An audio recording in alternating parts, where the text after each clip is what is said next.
So, hello, peace be upon you. Welcome to another episode of the Happiness Revolution, where I talk about age old wisdom that will easily change your life and change the world. So, in this video, I want to talk about immigration, one of the big topics that we're constantly talking about in the news.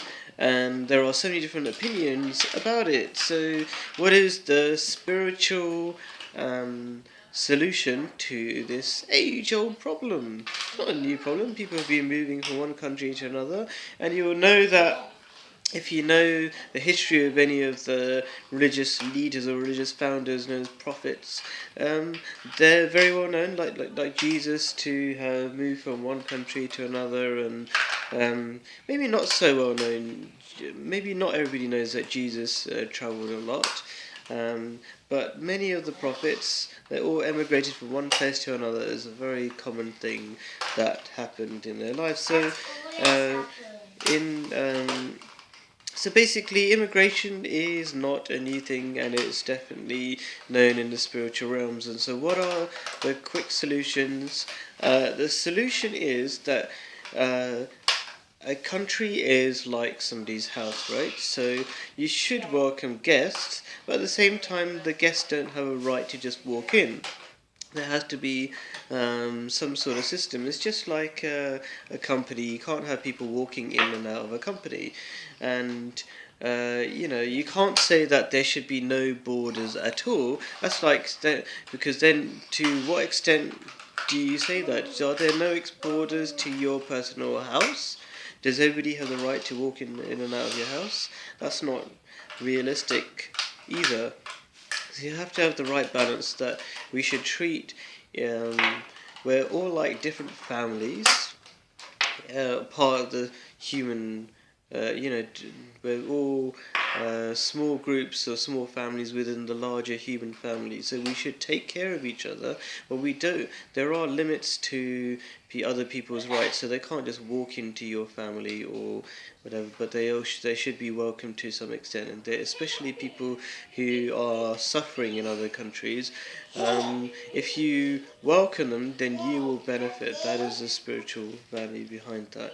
So that is the idea. So I suppose I've already covered the idea that some people say there should be no boundaries, but that's not realistic. Some of these things that people say that there should be no boundaries, they don't look at fully look at the consequences of it. And part of the reason they say these things in the first place is because it's a sort of reactionary comment, I would say. There's a anti whatever exists at the moment, because for good reason, because whatever exists at the moment is full of political gaming, I would call it. So what I mean by that is using the topic of immigration to gain votes or lose, or attack other political parties, whereas what they're doing themselves is not very clear. So, for example, you have in the UK, some people claim that there is too much immigration. And then some of the politicians will use that, say, oh, there's too much immigration. They'll say bad things about immigrants. Yet, it looks like secretly they want immigrants because those immigrants are making the economy competitive.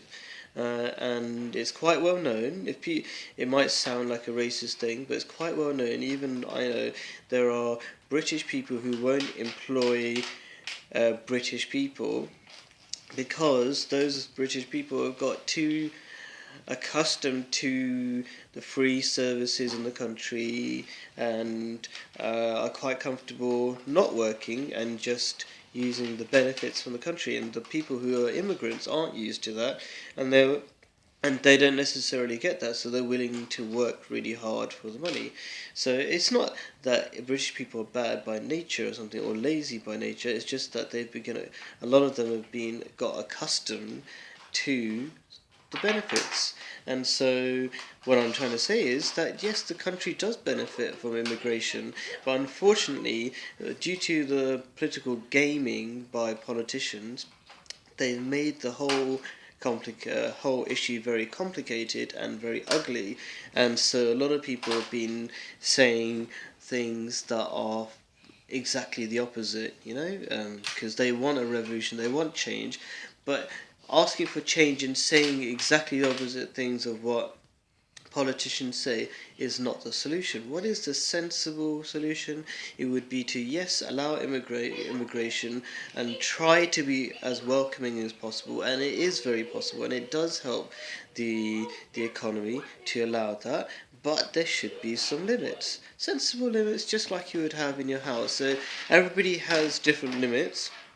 Everybody is welcoming to different levels, and that's see, not everything can be entirely controlled by numbers and things like that. It's the willingness and ability for people to be welcoming that will control the the law on immigration at that particular time in the country's history. So thank you for watching. As always, please ask questions, like the video and subscribe it as well. Talk about these videos, tell people about these videos, and let's get a conversation going. If you think something I'm saying is wrong, ask me, say it. Say it in the videos, comment on the videos. I'll get the comments and I'll reply to them. Thank you for watching.